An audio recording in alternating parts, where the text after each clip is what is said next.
কিয়ামতের ময়দানে অথবা জান্নাতে যাওয়ার পরে অথবা জাহান্নামে ভাই বোনদের আবার সাক্ষাৎ হবে কিনা, বা যে সমস্ত আত্মীয় স্বজন মারা গিয়েছে তাদের সাথে সাক্ষাৎ হবে কিনা। তো এই বিষয়টা নিয়ে যদি একটু বলতেন। মানুষ মারা যাওয়ার পরে তার সাক্ষাতের কাইফিয়ত বা অবস্থা কেমন হবে এটা আল্লাহ সুবহানাহু ওয়া তাআলা ছাড়া কেউ ভালো জানেন না। তবে হ্যাঁ, কুরআনুল কারীমের কিছু আয়াত থেকে এ ব্যাপারে কিছুটা ইঙ্গিত পাওয়া যায়।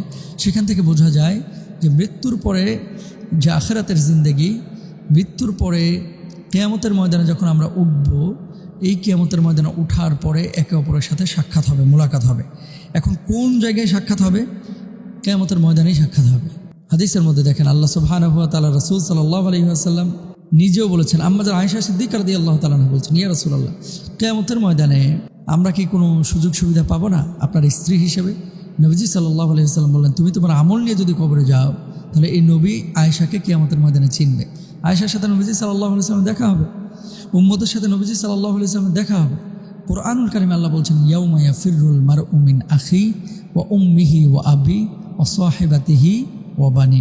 ভাই ভাইয়ের থেকে কিয়ামতের ময়দানে পালাবে, বাবা সন্তানের থেকে পালাবে, সন্তান বাবার থেকে পালাবে, মা সন্তানকে চিনবে না। এবং একাধিক হাদিসের মধ্যে এই সমস্ত বিষয়গুলো আছে, কুরআনুল কারীমের আয়াত আছে। তো যদি সাক্ষাৎ না হতো তাহলে ভাই ভাইয়ের থেকে পালাবে। আল্লাহ সুবহানাহু ওয়া তাআলা এই কথা কীভাবে বলেন?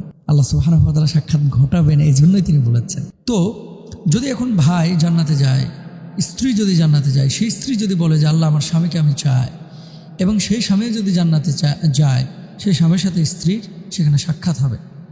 সেই ভাইয়ের সাথে ভাইয়ের, বোনের সাথে বোনের, বাবার সাথে সন্তানের, মায়ের সাথে সন্তানের, এভাবে সাক্ষাৎ আল্লাহ সুবহানাহু ওয়া তাআলা করাবেন।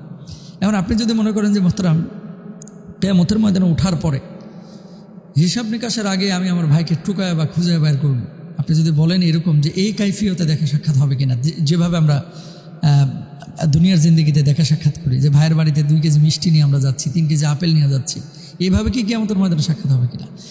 দুনিয়ার যে কাইফিয়ত বা যে অবস্থা, সেই অবস্থায় কিয়ামতের ময়দানে সাক্ষাৎ হবে কিনা, এই ব্যাপারে আসলে কোনো আলেম ওলামা কেউ সুস্পষ্টভাবে বলতে পারবেন না। যেভাবে আল্লাহ সুবহানাহু ওয়া তাআলা সাক্ষাৎ করাবেন, সেইভাবেই কিয়ামতের ময়দানে সাক্ষাৎ হবে। এখন আপনার আমার করণীয় কি বলেন তো?